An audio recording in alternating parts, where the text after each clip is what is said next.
Ray, thank you for being on the show. How are you, mate? I'm really good, thank you. I feel in a really good place at the moment. Just in all aspects of life. I've just got back from a 3 week uh, Ayurvedic detox in Austria, which Uh, was incredible.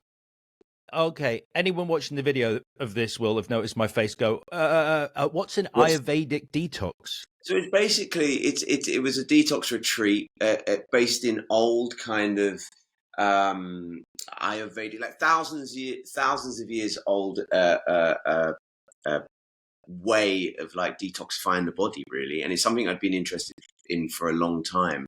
And then with the actor strike on and stuff, I was like, now's a better time than ever to take some time out and do this. So I found this place in Austria. I went out there for 21 days, and it was just a space to really get some mental and physical clarity. It was amazing. It was amazing. So you basically go there. I can still see your confused face. No, So no, I no, explained no, no, to no. I'm coming round to it. Were you in a place where you were like, I need to do this now, or was it just something you thought, I'll give this a go? Had you reached a Oh point no, where you? I just wanted to give it a go. I was just like, yeah, just for years, I was just like, I want to do it. I want it because it detoxifies the body of like harmful chemicals that you've been breathing in or eating. And not only that, you sort of it's just a mindset as well. So it's completely holistic and it's all very natural.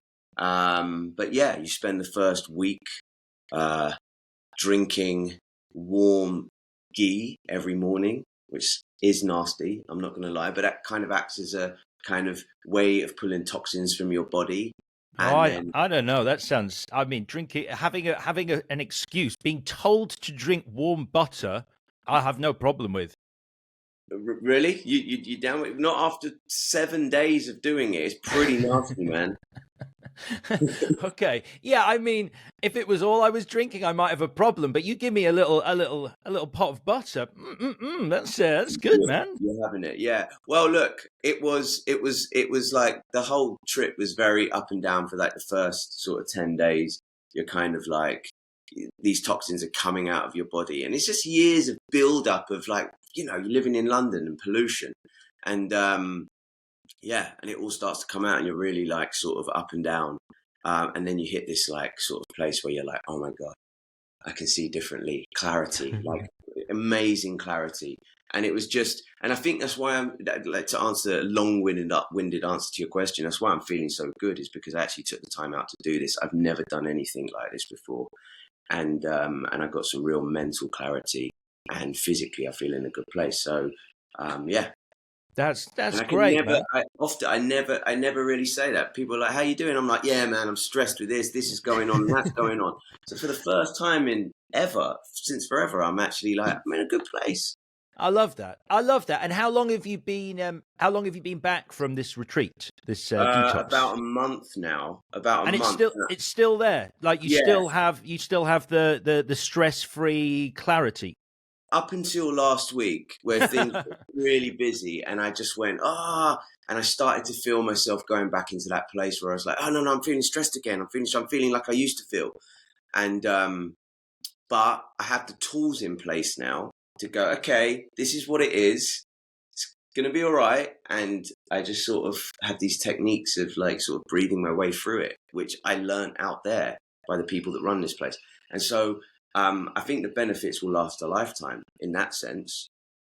That's great. This is my issue. Like I've got to the point where I think because like you start talking about this anywhere near your phone, and your phone immediately gives you every single article on the subject because it's always listening.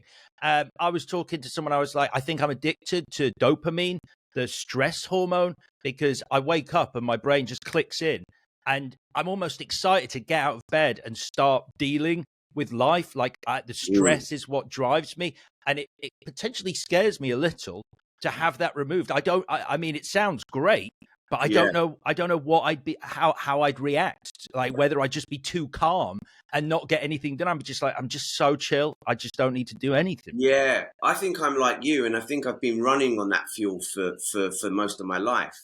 And it was really difficult when I first got there to to readjust to this silence and this, like, there's not much to do. And actually I found the phone was probably the hardest thing to like sort of give up, but I made a conscious effort to like put it away for most of the day and then check it at certain times. And then there was this moment of like, oh, I feel really bored, I'm not doing anything. But after a while you kind of go, actually this is a really nice space, and all the things I worry about actually are okay. Everything's okay. You know? Yeah. And so I think if you're that kind of person, there is a world in which you do something like that, and you still have that. You still have that thing that drives you, but then you have these techniques in place to go, okay, I can just take a moment out, and it kind of makes those busier moments easier to deal with. That does sound useful, because as much as I love the stress in its own perverse way, there are moments where the whole house of cards comes crashing down because you cannot. You take on so much because you want the stress, and then you realize you hit a point where everything just collapses because it is fundamentally unsustainable. 100%, man. 100%. So what's it called then? Just so I'm literally going to look into this. It's the Ayurveda Resort Mandira, and it's in Austria. And lovely. I'd be very happy to make an introduction to the people there, because they're wonderful people. Thanks, Ray. By this amazing couple who are just incredible. That's great. I mean, it sort of leads quite nicely. This is one glorious and completely accidental segue into the show we're going to be talking about, because that is stress-inducing just watching Boiling Point. I mean, is it stressful to film? Was that what did it? Was that what tipped you over the edge and you were like, oh my God, I cannot be in that kitchen anymore? Listen, after doing that one take film, my life has never been the same since, in terms of that was such high anxiety as a performer and as an actor. I don't even know why I threw myself into that situation. I'm kind of like, I mean, I did. There was moments where I really deliberated, is this the right thing to do? Like, it's a one take movie that's going to be improvised, and you're working alongside Stephen Graham. All those things frighten the hell out of me. But it's, again, it's like, it's those moments in life where I'm like, things I've decided to really make a conscious effort of, things that scare me I've worked out they're probably the things that are really good for me. So it scared the life out of me to do this film for all those above reasons. But then it's arguably been one of the best things I've ever done. You know, I mean, it's been incredible. I'd be one of a chorus of voices if I added mine to the fact that Boiling Point is a must watch. If anyone hasn't seen it, like Ray just said, it's this one take film set in a high end restaurant, and I mean, it's incredible to watch, and it is anxiety inducing. You are brilliant. That scene, I think a lot of people have seen it. You share a fiery, let's call it, exchange with Stephen Graham at the end. Your character Freeman. Was that improvised? Like, because he goes for you. Did you know at least that he was probably going to attempt to throw a punch? Yeah, I knew he was going to go for me. I knew that because of the rehearsal. But every time it was different, so you didn't know how he's going to. And actually, I think the take that we used, I mean, he gets really close. Like, if I'm not moving, it's going to hit me. Do you know what I mean? Like, we were so in it. Like, all of us were so in these characters. You had to be, because when you're doing something like that, you have no choice but to know your character inside out, and to be completely present, because that ball can be thrown to you at any moment, and you've got to know how your character is going to respond and throw that back. So it was, you know, as an actor, it's like, gosh, I wish I could work like that all the time, because the feeling of that feeling of being completely present and not knowing what to expect, well, that's real life, right? And it was incredible, frightening, but incredible. And when you're working with people like Stephen, he just elevates you to be better. You know, you just automatically look better acting alongside him. So I'm very grateful for all of it, really.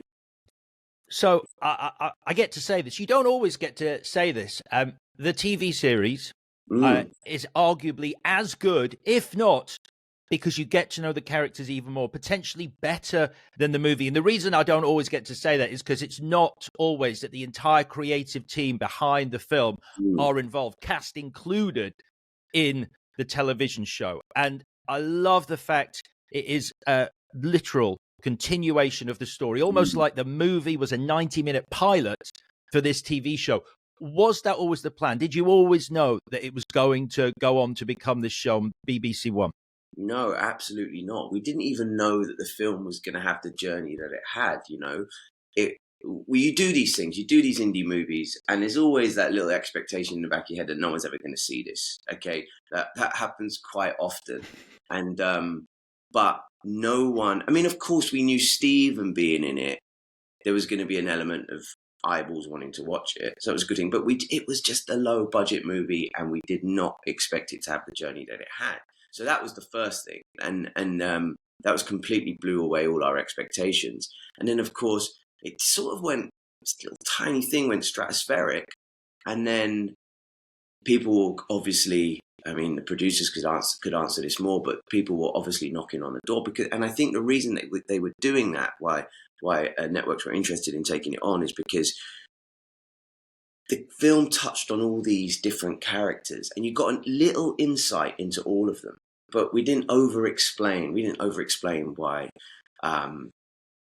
why my character's so fiery and feisty, and why one character cuts himself. But there was so much intrigue there, and there was a lot of publicly, a lot of the people that stopped me to talk about Boiling Point. They wanted to know more about these characters, and so I think it was just a natural progression. I think anyone that saw it saw that there was potential there. I was a bit reluctant because I was like, why are we touching something that's not broken? Oh my God, we've had this amazing journey. Why would we risk ruining it? But then when you heard Phil Barentine, who created it, his ideas, along with James Cummings, the writer, and Stephen Graham, who's also involved in creating the TV show, when you heard their ideas about how they were going to do it, I was like, okay, this is a no-brainer. It really is a no-brainer. No, I think that, to go back to what I was saying, why I think it's as good as, if not better, is exactly that reason, because you get this little soupçon, for want of a more chef-related term, of all these characters in the movie, but getting to know them, expanding them, having the privilege of that time, an hour-long episode, like for so many episodes, to understand these people that you spent that intense 90 minutes with, it's just great. It's great. Yeah, thank you. I mean, it's like it's been quite overwhelming, like the response to the TV show, and of course we started the TV show with that one shot, and that was like, oh man, we're doing this again. Stress of it, but I think it was something that had to be done. It was the real identity of the show, and it was a nice way to start it. So, I mean, if people weren't aware, I bloody love the show. I think I've said that about 6 times. It's brilliant. You're brilliant in it. Now, bearing in mind, obviously, you've just come back from what sounds like a very relaxing and calming retreat. Are you at a position now where you can take a step back and just kind of enjoy where you are in your career, the success of this show, your performance in it, or are you already looking for the next thing? Have you got one eye on what the next thing is? Yeah, I think I always have, because I'm a bit of a workaholic, and I run a film company as well, so I'm always creating my own stuff. So there's always going to be that going on. But in terms of I was answering this question the other day, and it's like, and I was trying to really, and I might not articulate myself really well now, but for the first time in my career, and I'm like 25 years into it now, and for the first time in my career, I feel it feels exciting to me. It's always felt exciting. See, I'm not articulating myself very well, but it's always felt exciting. But what I'm trying to say is that for the first time, it feels like I'm starting my career again. I'm at the beginning of it. And I think that's an amalgamation of many different things. I feel like I'm in a different place personally, but also I think the industry's changed so much. And for the first time, I feel like I can be selective, a bit more selective. And I think that's because in the past, there were less opportunities for being a brown actor. And I felt there was a tendency to, I have to say yes, I have to take this because I don't know when the next job might come along, and I have to do this. And sometimes I wouldn't make like, and I tried to be keep as much integrity as possible. There were times where I, made decisions because I had to make a decision, take it because I didn't trust that there would be something else coming in. Not because I didn't trust my ability, but because I didn't trust there was enough out there for me.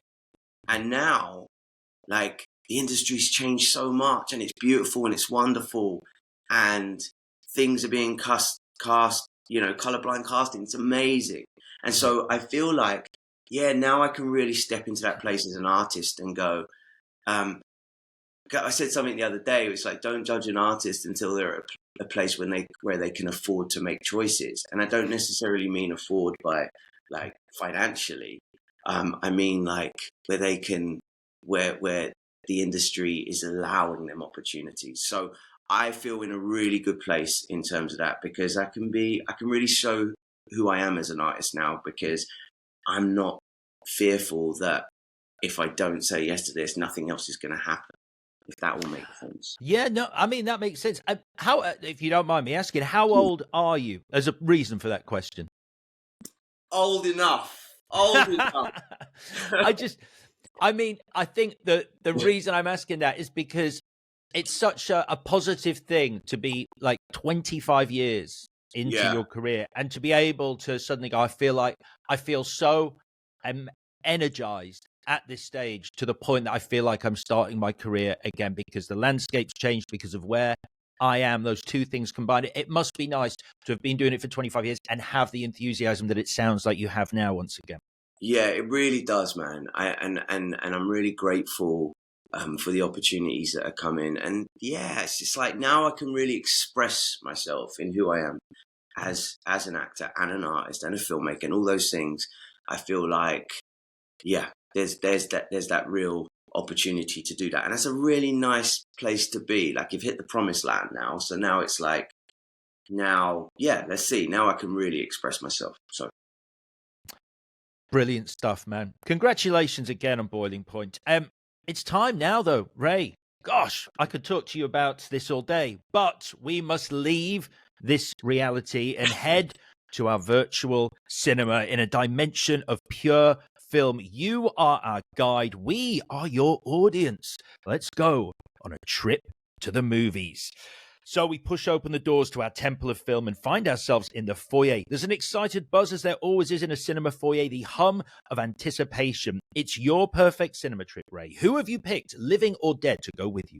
Okay, these questions are so difficult because there's so many options of where to go and who. It's like, blank canvas. Okay, but I thought about this, and I might have to take two people. Forgive me. But the first person I'd take is Marlon Brando, because I am such a huge fan of him as an artist, as an actor, but also as a person and what he stood for, his process, what he did for cinema, and the naturalism he brought to screen acting. So it'd be Marlon Brando, and I think he's very opinionated. So I would love to hear what he thought, what he thinks about the film. Okay, Marlon Brando. Do you remember when you first discovered him? What was the film that made you sit up and take note? Oh gosh, I think it was The Godfather, and I was like, who is this guy? What is this performance? This is incredible. And so for me, it was that. And then I remember reading like a biography, unofficial biography of Brando, and just learning more about him as a person. I was just like, gosh, this guy's my idol. Like he represents so much. I mean, and, they really don't make them like Brando anymore. I think it's how to phrase this. I love the fact that he'd reached a point in his career where he was so respected at his craft that he also, is privilege the right word, was able, let's say, to have opinions that might ruffle feathers, but because of how good an actor he was, it wasn't going to jeopardize his career completely. Sure, absolutely. And one of the few that got to that place of being able to do that. And Yeah, I love what he stood for. So he would be my number one. And then if I'm allowed to take an extra person, it would be my best mate Gareth, because me and Gareth, after watching a movie, can sit down 4 hours well into the night, breaking down the metaphor of a scene and what it meant spiritually and why that was there and why this was there. And we can just go on and on and on and on. And I feel like we break down scenes like wonderfully. So we love story and we love structure and we love working out why a scene was there and what every little element of it meant. So I'd bring Gareth as well. And he would be thrilled to be introduced to Marlon Brando. So obviously, I mean, you touched briefly on this. You've worked as a director, an actor, a producer, a writer over your career, and so obviously you have a love from within the industry. Is Gareth in the industry, or is he just a devotee to the movie land? Yeah, well, Gareth is one of the most talented people I know. He's actually a stand-up comedian and does various different things. And but he also, we have dabbled in writing together, and so yeah. But he's super talented. So, but sometimes Gareth needs a little kick to be motivated, and so I feel like introducing him to Brando would be like, God. Come on, man! Like, this is who you're hanging with now. Like, come on, step up to the plate. I love it, and a little bit of altruism in your choice as well. You're helping Gareth out. That's fantastic. But yeah, I mean, I think every writer needs a kick up the arse sometimes. I don't know how you found it, of all the different elements of your career, but having tried it myself with limited or sporadic success, it is the hardest thing out of every different thing I've ever tried in my life. Script writing, screenplay writing, sitting in front of that laptop. Yeah. Well, I'm going to segue back to what we started, take us back to what we started with. When I was on the retreat, I have been writing something for about 3 years, and we're like into draft 87, something crazy, because something wasn't just quite working. And it's been really frustrating creative process for 3 years. And on the retreat, halfway through, so you go through these ups and downs of like everything coming out and like you know, feeling like up and down days. And then suddenly you hit that moment where you're like, oh, I feel amazing. I feel great. And it's not long after that, a day or two after that, I was like, I feel like writing today. And I went back to my project and I went, I'm going to do a page one rewrite from the beginning because I felt this sense of clarity. And I started typing, and I went and I went and I went, and something, and what was channeling through me, and I was writing this thing. And I was like, wow, this clarity I'm getting. And I got to the end of the day, and I'd done like 25 pages or something. And I was like, I don't want to stop because I don't want whatever's going on here to stop. But I put it away. And the next day I got up excitedly and I'm going to do this again. And I went again. And I'm like, it's still there. I don't know what's going on. This is amazing. I'm writing stuff I didn't even think was in my mind. And I just carried on writing. I wrote this thing in 3 days, dude. In 3 days. After 3 years of like writer's block, this thing just came to me. So there is something to be said for this detail. If I wasn't already sold on it, I am now. That's amazing. Yeah. I think anyone who's trying to write a script will be like, "What is this place? I need to go there." I mean, it might be completely psychosomatic. I might, I don't know, but whatever was going on, I got a result at the end of it. So there we are. All right, brilliant. It's you and Gareth and Marlon Brando going to the cinema. Now there's a clock on the wall in the foyer. It reads a specific time. What time of day have we gone to the cinema? Okay. I like going to the cinema really, really, really late at night. And I remember there used to be like midnight screenings in London, or sometimes even later. And I was in Leicester Square the other day and I was at a loose end late at night and I was like, I want to go to the cinema. I want to go to a late night screening. But I couldn't find any. So I don't know if that's changed. But I like late night screenings, really, really late. And I don't know, I feel like there's something, I always remember that scene in True Romance where he goes to the cinema on his own late at night. There's something very romantic about it. And so I would go super late at night, but then I think that works perfectly because you wouldn't want Brando to get recognized. That's and true. also you wouldn't want, I struggle with popcorn bag crunchers. Like, you get less of them at night because the cinema's usually quite empty in those late night screenings. Okay, so you want a sparsely filled, popcorn limited cinema. So if you're finishing the movie, say you start, let's go with midnight, finish at 2 a.m. For you and Gareth, and now Marlon Brando, to have your regular chinwag about the movie, you're gonna be awake at dawn. Are you happy with that? You got nothing on the following day? No, I'm happy to do that. I mean, you're there with Marlon Brando. Me and Gareth would do that anyway, and we're just bringing Brando into the fold. Man. I don't know where we'd go at that time. I'm sure Brando would be a member of some swanky late night bar somewhere. Oh, just sitting. I think eventually, if you're doing sort of 7 hours of chat, the conversation would come round to the island of Dr. Moreau. And I would love to hear Brando talk about that movie. I don't know if you've ever seen it. It's the one with Val Kilmer where I've never seen it. I've never seen it, but I've heard all about it. Yeah, there's a great documentary called Lost Soul, all about it. Which is it's fascinating. One of the ideas I think Brando had, which I always reference because I think it's either he just got bored with acting or he just had a wicked sense of humor. Like he said to the director, he was like, "How about when I remove my hat?" Because he has this hat on with this veil in front of it. How about when I remove my hat, I have the head of a dolphin? Like, come again? What's that? Brilliant.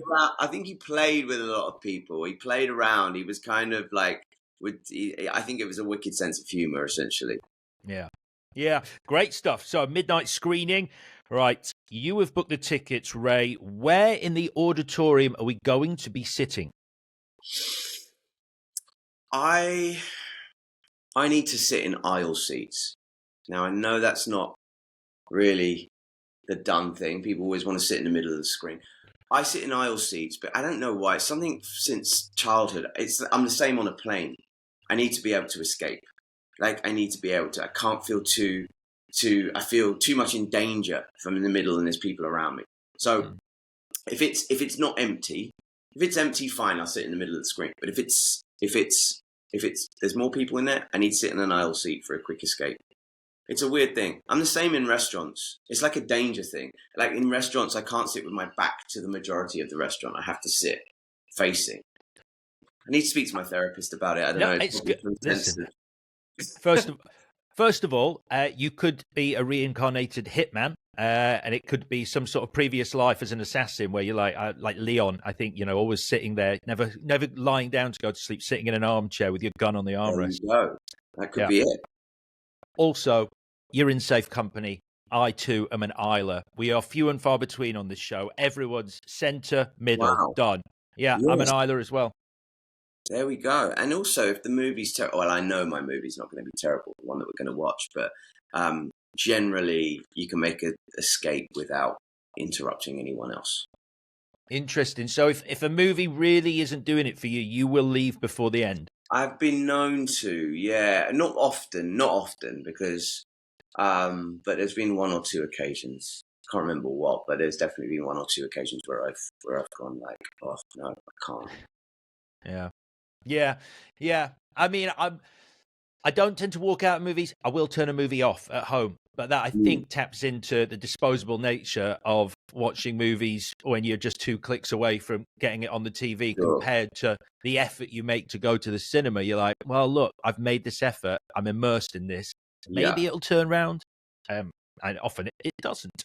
Right then, final thing we need. Ray, before we leave the foyer, what are you choosing to eat? Because the air in the foyer is full of wonderful smells. All manner of snacks and foodstuffs are available. What are you picking? Okay.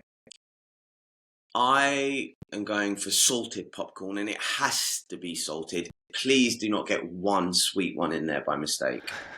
Can't be doing that. Salted popcorn. Although, like, I'm on I'm often doing these like diets or whatever if I'm getting in shape for something I'm doing. And like currently I'm on this like keto diet. And so when I go to the cinema, I can't eat popcorn. And I'm like, but I've noticed in the Picture House Central, they have these like, what do you call them? Like they're made from cheese, and they're like these crispy cheese things. And so I saw them the other day, and I just like grabbed like 3 packets. I was like, this is my new popcorn. This is my keto popcorn. So it's still got the crunch, and it's keto. It's amazing. Wow. I'm doing the keto thing as well at the moment. How are you finding it? I literally, I'll tell you my story. Last night I was sitting on the sofa and I was watching a movie, and someone was eating a bowl of cereal, and I had almost a panic attack. I was like, I need cereal and I can't eat fucking cereal. Oh my fucking, what am I going to do? So I went on Amazon. And this is because I would never normally spend this amount of money on something for a 300-gram box of keto granola, which I don't even know how it works. Don't know what it's going to taste like. £5. You had to buy 3, so I spent £15. Dude, I bought it the other day. I bet it's the same one. It's brown. It was in a black bag. I don't know. There was different flavors, but my one had a little bit of chocolate in it. And yes, yeah. I mean, it wasn't great, but it does hit the spot. Okay. I think that's all I need is like some milk, like some oat milk in a bowl with this granola. And I think just the process of dipping a spoon into that and eating it, I don't think taste is that important to me as much as the experience once again of eating cereal. Yeah. I mean, it is a hard diet to do, but I really see the benefits of it. So nothing good comes easy, right? Nothing good comes easy. Very true. So having some salted popcorn, because this is a treat night. This is your perfect cinema trip. Anything to drink? Gosh, it's like I'm preaching this like healthy thing at the moment. This is not usually what I'm like, but at the moment, since I got back from the retreat, I've only drank water. I've cut out caffeine as well. So I take a large bottle of water. Right. I mean, you are having popcorn, so it is cheat. It is a cheat day. Let's call it. But if you want water, it's fine. You can have. No, but if it's a cheat day, then it's a Coke Zero. Coke Zero. Lovely. Let's call it a cheat day. And you can have a Coke Zero. Yeah, agreed. The keto thing is fun, and you do see results, and that's the thing that I'm clinging on to, because it does transform things very quickly. So just at the point where you're like, do you know what? Fuck this diet. You're like, oh, actually, no. Look at that. Okay, fine. So yeah. Right. Are you doing it for a role or just for fun? Yeah, I'm sort of like preparing for something. It's a bit further down the line, but I don't want to get into that panic place where it's like, I've got 3 weeks to get into shape. And so I'm, for once, like really taking time to like progressively do it slowly. Yeah, that sounds good. Courgette. I bought a new spiralizer because I wanted to make some chow mein. Yeah. And it's very. I don't think courgette as a pasta substitute works, but as a noodle substitute with enough soy sauce and enough sesame oil when you cook it, it actually does work. Yeah, it does. I agree. I mean, it's never going to be the same, is it? But I have found a place that does keto pizza. Wow. Is it? And it tastes good. Okay. And it tastes good. So I'll let you know about that. Like, yeah, let me know. Very expensive. But when you're craving it, you're just like, yeah, I got to have it. I saw a recipe for some keto pizza, and I don't know even where you begin to get almond flour, so I haven't been able to make it. So there was another one which just involves a mozzarella and 6 or 4 or 5 eggs as the base. I wanted it to be good because it was really easy to make. It tastes like you're eating tomato on an omelette, unfortunately. So it can't. No, yours sounds better. I'll be doing that. Yeah. Right. That's enough keto chat. That's a new feature on the show. It's time to leave. the foyer and walk towards the auditorium. We push open the doors and start to head down the corridor. Now, the corridor's looking a bit bare at the moment, so I want to put up some posters that depict your most important movie memories. And the first poster depicts, Ray, your fondest movie memory. Oh, this was a difficult question, and I thought about this, but recently, as in like 2 weeks ago, not even, I went to a screening of, I was invited to a screening, very grateful to be invited to a screening of Killers of the Flower Moon with Scorsese there in a small room talking after the movie. And I have to say, that was an amazing cinematic experience. The film was amazing. I stayed awake for 3.5 hours. It was, and then to hear the man himself, along with lots of other creatives from the movie, talk about it was like something that I'd always remember. I mean, he's just the master, isn't he? Like, it was just amazing to just watch this wonderful piece of art and amazing performances. And Lily Gladstone is just so incredible in this film. And so I would say that is definitely, to have that whole experience, and then to be right there while Scorsese was talking about it after, was pretty special. That sounds wonderful. He's obviously a legend. Did he drop any fascinating nuggets? Because he's been on this tour for the movie for a little while, promoting it, and he's been talking about cinema and Hollywood, and the state of cinema today. Did he talk about that, or was it just about the film? He really kept it more focused on the film, and I found it quite interesting, which I wasn't aware of, that they were moving. They sort of took the perspective away from what the novel was, and the perspective of the novel was more from Jesse Plemons' character's point of view, but actually he decided that it needed to be more about this love story, and so DiCaprio switched roles, because DiCaprio was originally going to be playing Jesse Plemons' character, I believe, and then when they changed the perspective of the movie, he decided he was going to play that role, and I thought that was quite fascinating. Brilliant stuff. Yeah. Brilliant. I look forward to seeing it. I can't wait. So the first poster we're putting up is for Killers of the Flower Moon. Right. So we continue down the corridor, and the second movie poster I'm putting up depicts your worst movie memory. I was struggling with this one. I went out for dinner with my agent and her assistant yesterday. Okay, so I remember this experience, and it may have been the first time I went to the cinema. It might not have been the first time I went to cinema, but it was probably the first time I saw a movie that wasn't like an animation. So I was a kid, probably about 8 years old. And we went to see, me and my parents went to see Three Men and a Baby. And I remember watching this movie. And while I was watching the movie, there's a particular scene that happens. And I remember freaking out because I was like, I saw a ghost in the back of shot. And I remember seeing it. It was like, there was this figure of this kid. And I remember saying to my parents, I saw it. There was someone in the background. There was someone in the background. It was like a ghost. And they were like, what are you talking about? And obviously it was in the cinema. We can't rewind it and watch it. And I had this thing with me for years. And I was like, I definitely saw something and no one believes me. And then, of course, years later, when Google became a thing and I was older, I realized that this was a thing. This was a thing. And I saw it live and direct the first time I watched the movie. I noticed it and no one believed me. And yeah, there's probably some answer to it, which I probably need to Reddit it. Like, I haven't done it for a long time, and find out what people's theories are about it. But mental. Yeah.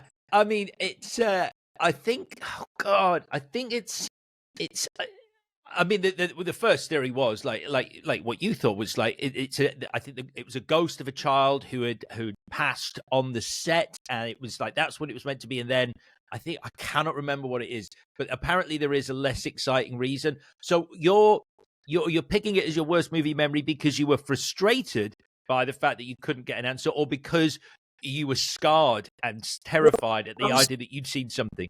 Yeah, I was like freaked out. I mean, I wouldn't have known better at that age. I might have thought, oh, it's just someone in the back of shot or this and that. But I knew it was weird, and I knew it was like, and no one was believing me. No one was like, no, you couldn't have seen that. I was like, this is like this ghostly figure, and so I'm going to put that there as a memory.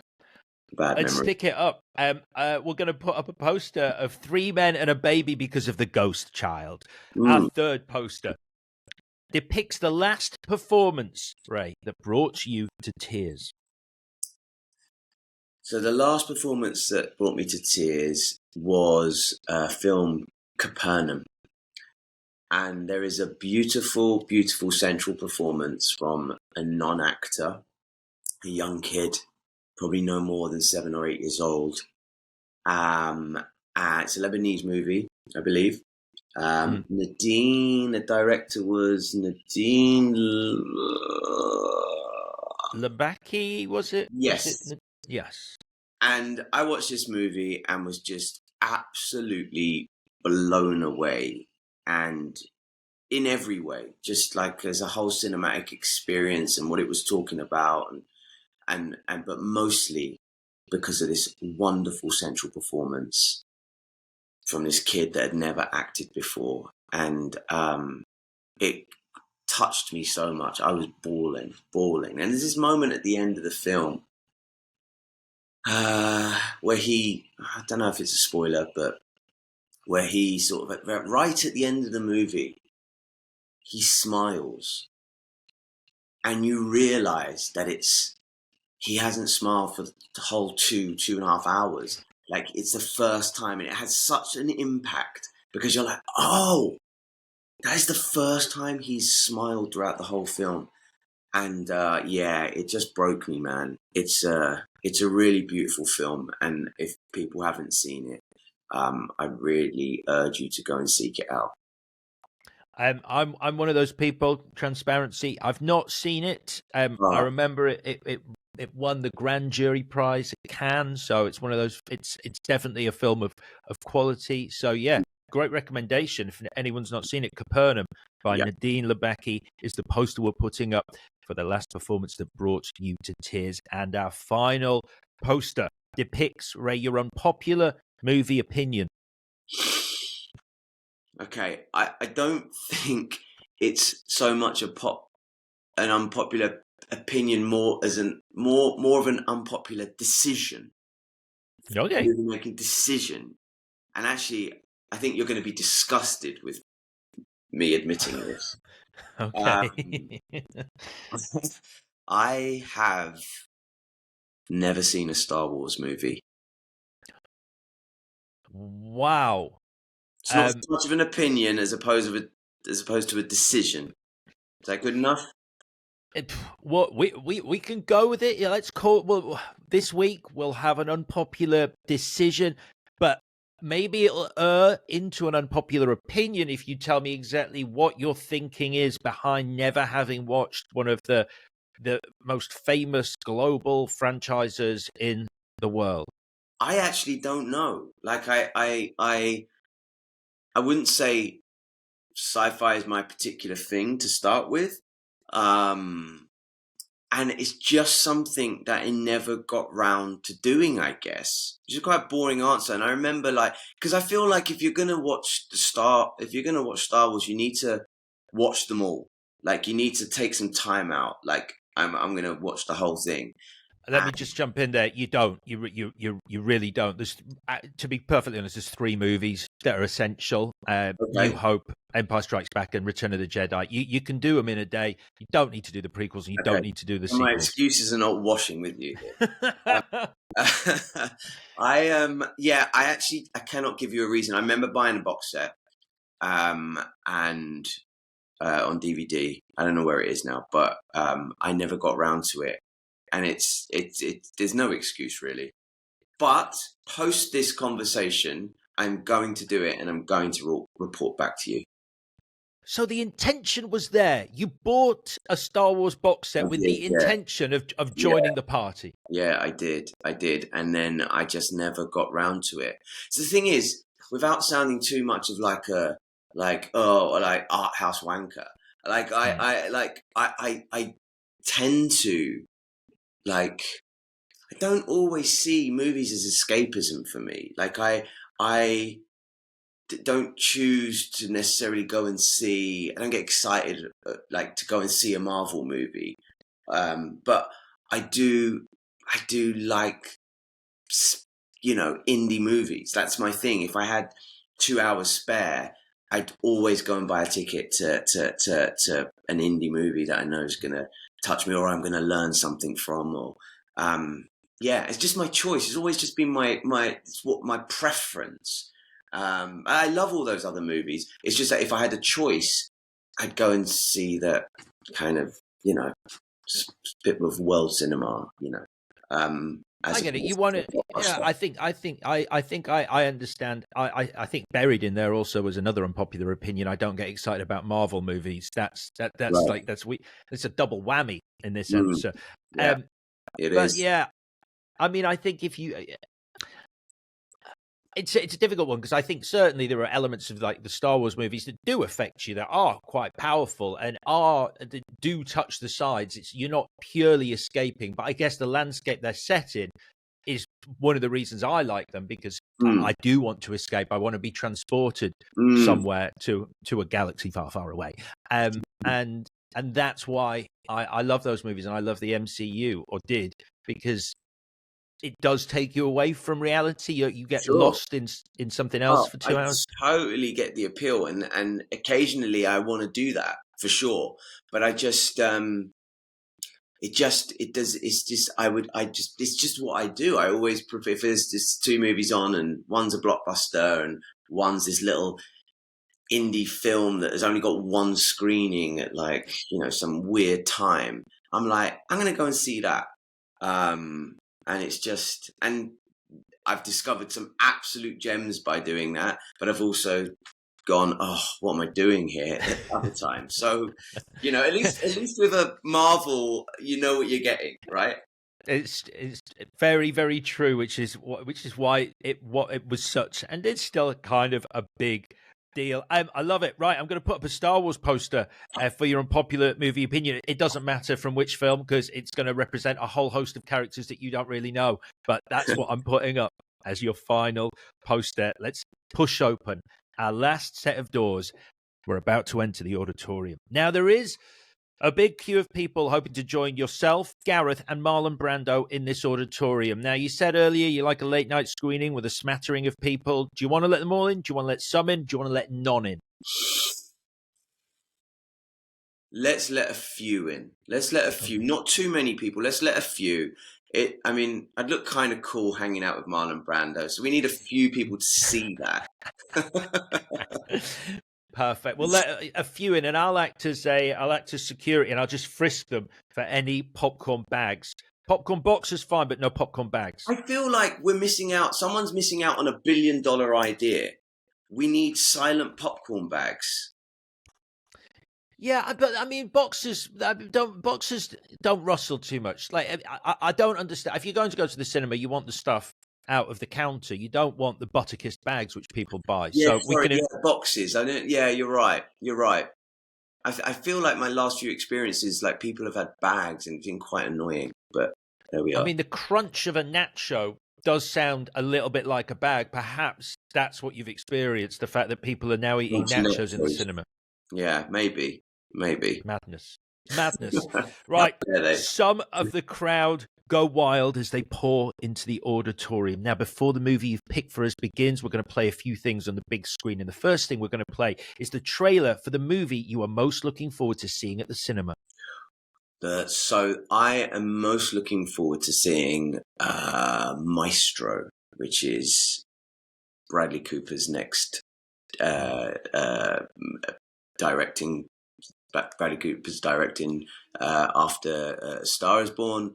And he's really turning into quite the multi-hyphenate, and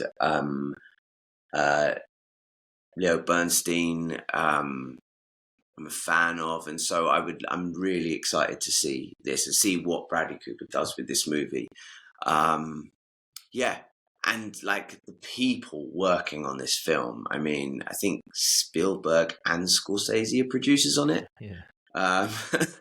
And like Bradley Cooper's doing it all, writing, acting, directing, producing, and yeah, and I admire people that do that. So I'm excited about seeing that. I'm really like, I don't know what to expect after A Star Is Born, so I'm just like, it looks very different stylistically, so I'm excited. Yeah. Yeah, I think he's swinging for the fences. You know, he's got Yeah. high aspirations as a director, which I think is exciting. And like you said, the talent involved. I think he's co-written it with Josh Singer, who won the Oscar for. Did you see Spotlight about the Oh, newspaper in yeah, Boston? I mean, I love that film. Love that yeah. film. So yeah, it's looking good. I mean, do you respect what he's done? I mean, you, like I said earlier, you yourself have moved behind the camera. What was it that drove you to do that? Was it about taking control? I was actually speaking to another actor who's done the same the other day, not Bradley Cooper, Mm, about how part of it was not just sitting waiting for the phone to yeah. ring anymore as an actor, waiting for a casting, waiting for a role to come your way. It was about controlling your own destiny. 100%, man. It totally came from a place really early on in my career. It came from a place of just being really frustrated, like what we spoke about at the beginning. Like I feel I have so much more to give to compared to the opportunities that I'm getting. And I was like, look, I can either do one of two things here. I can sit and complain about it, and probably nobody's going to listen, or I can just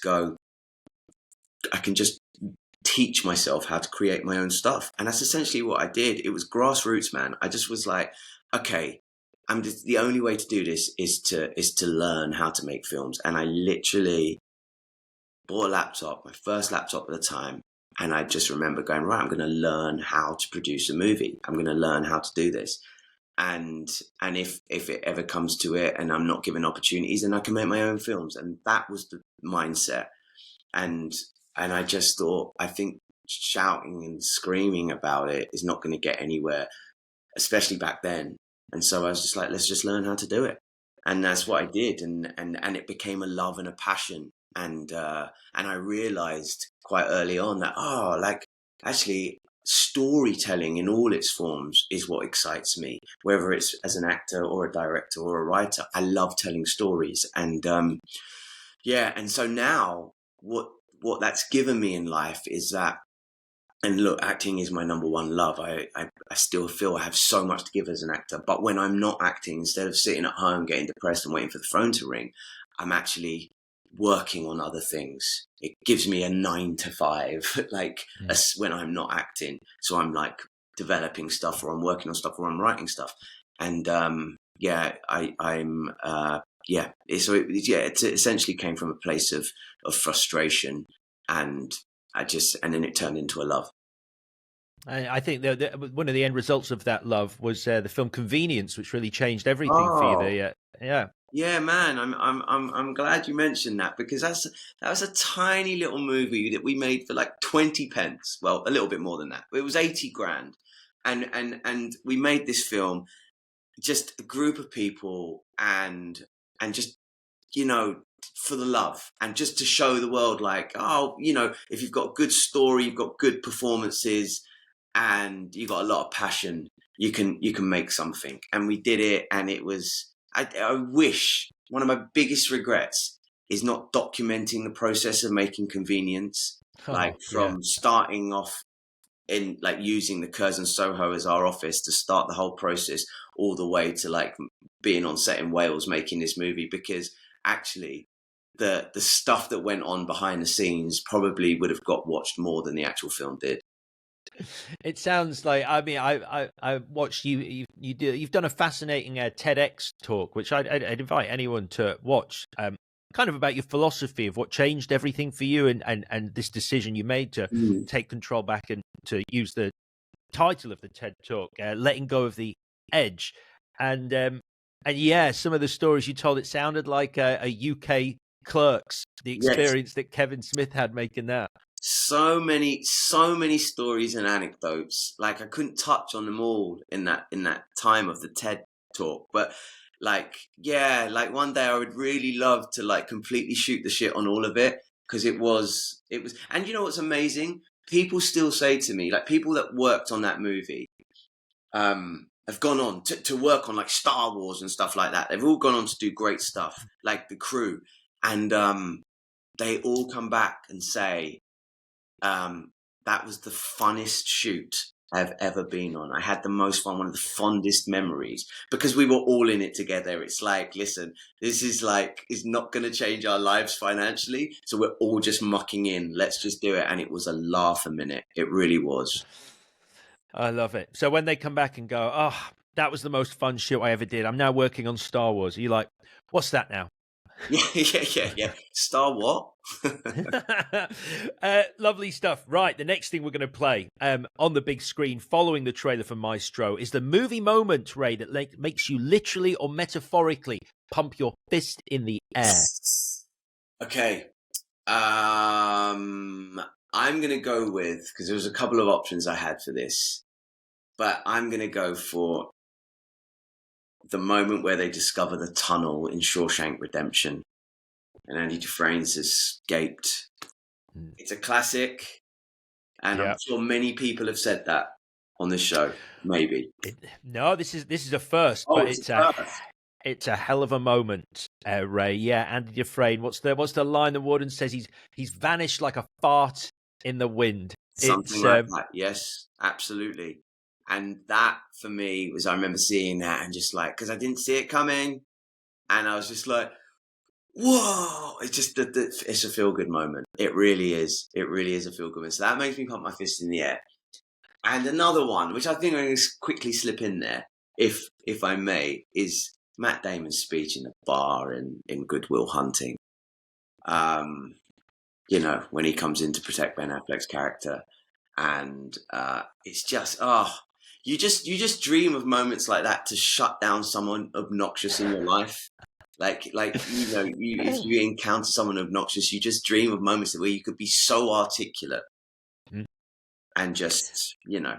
So I remember watching that. It's never left me seeing that, and I'm like, oh, I wish I could do that to some people. I just don't have the vocabulary or the intelligence to be able to, unfortunately. It's wish fulfillment, isn't it? That Matt Damon speech, because also we've all met that guy, and it really normally is a guy, someone regurgitating some abstract piece of philosophy, some quote from literature that, like the guy in the bar, they've just rehearsed and they are doing it to basically, you know, flare their tail feathers and go, look what I know compared to you. 100%. Yeah, maybe I need to keep watching that, because I'd love one day to be able to articulate myself like that. Yeah, I mean, I think we might need a genius level IQ, but nevertheless, certainly not. Right, next up, we're going to play, Ray, what you consider cinema's most shocking moment. Cinema's most shocking moment. I have to go into my notes to see what I put down for this. I can tell you if you want. Oh, hold on. Oh, yes, of course. Yeah, this was like, I can't remember how old I would have been when this came out. Was it 99, this movie? It's got to be the reveal at the end of The Sixth Sense. I mean, again, I didn't see it coming. And you know what was amazing? Back then, people kept the secret. I mean, there was no social media, of course, but it was a spoiler-free zone back then. Like, no one revealed it. Like, I know that this film was getting buzz and loads of people had seen it. And I knew there was something that unexpected that happened, but no one told me. And I went and watched it. And I'm so glad I got to experience that without anyone spoiling it. It's a gut punch of a moment. It's a great moment. It is shocking, and like you say, I mean, I don't think we've even said it right now, which I think is good, because it's one of those moments that you don't want to rob people of. You want people to see it themselves, even though this is a movie 20 years ago, more now. You're like, no. If someone experiences that the way we did, it's a special moment. Yeah, 100%. And I was like, and the knock on effect of that is that it had such an impact on me that actually, and unfairly so, that the director's movies that came after that never lived up to expectation for me. Although they were brilliant, it was just I have that memory of that feeling, that sucker punch of like, wow. And yeah, and because I never got that in the other movies, it was like, to me, it was a little disappointment. But yeah. Oh, yeah, I mean, certainly. I remember he did the Village, which was another twist movie. But so I used to do a show called Balls of Steel, and they did all sorts of pranks on it. We did all sorts of pranks. Some were very, very extreme, and yet the one that made me most upset, I wasn't involved, was when a character called the Annoying Devil hid in a cinema, and the Village was about to start, and he popped up just as the Village came on screen and revealed the twist to the audience. He went, no. "This." Yeah. No. Yeah. All for entertainment, eh? Yeah. I was like, that's too much, guys. It's too much. I was like, you can put dog poo all across London Bridge, you can squirt celebrities in the face, but you cannot reveal the end of a movie people are sitting down to watch. Heartbreaking. Google that after. I'm interested to see that. I want to know what people's reactions were to that. I seem to remember some people were like, oh, like there was a verbal sort of reflex action from cinema fans going, what have you done? So yeah, awful business. Right then. So you've already mentioned Matt Damon's speech, but our next question for you that we're going to play through the Dolby Atmos speakers is the line or piece of dialogue from a movie that most affected you. Going back over the notes again.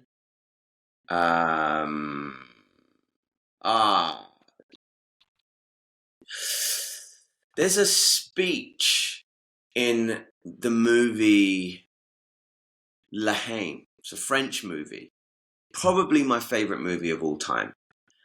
And it's, for those that don't know, it's set over one day and night, and it follows three kids essentially in the Paris ghettos, and there's a speech that comes, I think, sort of halfway through, where they're sort of talking and arguing in a toilet, and then they don't realize that there's this man sitting in a toilet cubicle, comes out of the toilet cubicle, and he's been listening to their conversation, and he delivers this beautiful monologue, essentially, which acts as a metaphor for the whole movie. And these guys are really affected by what he says, if not confused, but affected.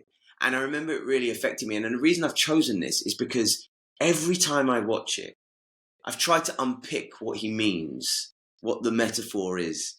Me and Gareth have tried to unpick what he kind of means in this speech, and every time I come up with something different, and every time I watch it, it's something else, and so that would be one of my most memorable, because I don't think it's quite obvious, and there's a lot of ways you can skin it, I guess. So I would say that, and that's my most memorable. I'm pleased that you suffixed that with I've tried to work out what it means, because I thought you were going to tell me what it means, because I know the scene ends with one of the three going, why did he tell us that? And that was me watching La Haine. I'm like, should I know what that means? Because I don't. And I thought maybe based on our earlier chat, it was too much watching Star Wars that I would like metaphor just like goes over my head now. Well, yeah, I mean, I have some ideas of what it could be, but yeah, like I wouldn't even want to get it wrong. Like I think that's sometimes the beauty of film, is that, is there an answer? Does it, or is it David Lynch-esque? Is it Kafka? Is it? Are we not meant to know? Is it meant to just confuse us? Yeah, I mean, yeah, I do enjoy ambiguity a lot, most of the time. Sometimes I find it frustrating, but yeah, a little bit of something that is open to different interpretations is quite enjoyable, because, like you say, you and Gareth and Marlon can talk about this till the morning. 100%. I bet he knows what it means. I bet Marlon Brando. Of course he does. Like, you He'll idiots. break it down in a second. Right then, Ray, the last thing we need to do before you announce to us the movie you've picked to watch tonight is play through the speakers the piece of music from cinema that has most affected you. So this is Thomas Newman's theme to American Beauty. Oh, Masterpiece. Yeah. Masterpiece. What is it? Is it a xylophone? Is it? No, I think I'm getting confused with True Romance. I'm going to have to go away and listen to it. Isn't it keys? Is it? Yes. I'm trying to think now. No. But I would say it's got to be that. I thought of something else before that, and then I remembered that, and I was like, oh man, that touches me. I put it on. I added it to an Instagram story of mine a few months ago, and it was just this beautiful moment of like I was in LA, and there was like I was just filming this wonderful lake, and this duck sort of rolled past, and I added the music onto it. And it just made the video so beautiful. I was like, wow, this is just a duck. This is just water and a duck going past. And then I added Thomas Newman's soundtrack to it. And I was like, now it touches me. Wow. This duck makes me feel. The duck was your plastic bag blowing in the wind. It was exactly that. And and it's a piece of music that I think, wow, it's just so emotive and wonderful. And, there's as proven with my duck video, it's one of those pieces of music that you could probably add to anything. I tell you what I'm going to do. When I put up the first post saying that you're on the show, I'm going to use that piece of music to advertise this episode and see the reaction, see whether people go and see how many likes it gets. Let's judge it on that. Let's see if I'm right. Is there any other system of judgment in 2023? No, it's all based on likes. It's all likes. Yeah. Ray, we've arrived. I'm very excited. Very excited based on our conversation. It is time to announce to this semi-packed auditorium, Marlon Brando and Gareth, the movie out of all others you have picked for us to watch tonight. Ray, what are we watching? Oh, this was so hard. You're essentially asking me my favorite movie, and it's not going to be my favorite movie. I had to think about this because I was like, no, I'm talking too much about like these indie art house movies that I love, and I'm like, no, I've got to commercialize this a little bit more. So I've sort of thought about this hard. So for this experience, the movie that we're going to watch, me, Marlon and Gareth, is going to be There Will Be Blood. Okay. The Paul Thomas Anderson classic. I imagine you're playing it for Marlon Brando because he probably likes a good performance. 100%. And I would love, because arguably two of the greatest male actors of all time, I would love to see his opinion on Daniel Day-Lewis's performance. I mean, to shoot the shit with Marlon Brando on what he thinks about Daniel Day-Lewis's performance in There Will Be Blood. Because I feel like he would find flaws in it, which is impossible. But I feel like Brando would still have something to say. And that would be so interesting.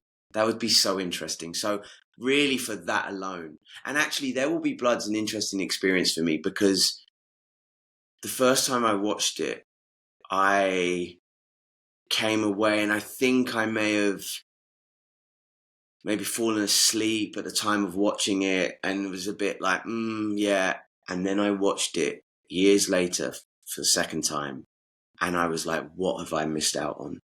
This is a masterpiece. And for me, Paul Thomas Anderson is the GOAT. It's such all round, it's such a beautiful piece of filmmaking. And as an actor, to watch Daniel Day-Lewis just immerse himself in that is just incredible. So that's my movie. You've picked my favorite Paul Thomas Anderson movie. I absolutely love that film, and again, I think what you're saying, which I agree with, is it's one of those movies where you'll put it on for a performance. Like some movies you're watching for a story, and I'm not saying the story's not all that, but it's a movie. It's, you know, in a more commercial way. It's why I'll watch The Dark Knight again. I'll watch that for Heath Ledger's performance in that, and I think Daniel Day-Lewis in this falls into that category, right? I absolutely agree. I mean, it's just in every way. It's just an epic movie with an epic performance. And let's not forget about the other performances around it. Everyone is brilliant. So yeah, that I think is the one. And man, to hear Marlon Brando, what he has to say about that would be amazing. Yeah. He should have when he took off his hat, he should have had the head of a dolphin. Oh, Ray, what a wonderful choice. There Will Be Blood. We've screened it tonight in our virtual cinema. You're walking out with Marlon and Gareth and the audiences. Everyone's smiling, chatting, thanking you for taking them this wonderful night out at the cinema. But before you go, it is, of course, time for our mystery question as we ask, what's in the box? So, seeing this for the first time myself. Oh, okay. All right, here's your mystery question this week, Ray. You are in the brilliant TV show. Hello, Ray. You are in the brilliant TV show Boiling Point. But what makes you hit your boiling point? Is there something that never fails to make you angry? It's a good question. I'm possibly asking at the wrong time. As we started with, I'm feeling really calm and chill at the moment. In my Zen place.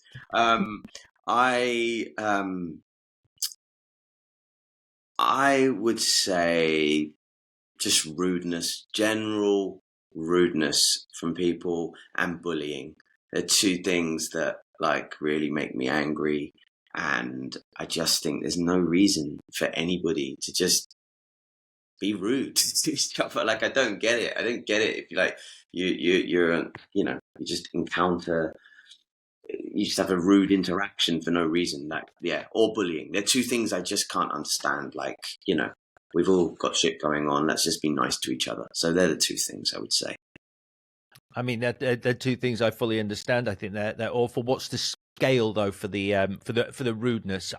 Do you give a pass to someone? Because like, what annoys me is if you like, if it's not obvious to the other person, fine. But if you are holding a door for someone and they don't, on the most basic level, just acknowledge like the appreciation of you going, no, you go first. That honestly, it's like, that's how I can't decide if I'm just petty and I just need to get on my life and accept that in London, everyone is going at like 100 miles an hour all the time and you shouldn't expect it. Or whether it's just like, I would always say thank you, right? 100%. And like, it's little things like that like do, wind me up. But like, I've learned to just be like, again, post-retreat, Mr. Zen. But like, I've learned to go like, because I would maybe make a sarcastic comment or something, or give a sarcastic thank you back whenever.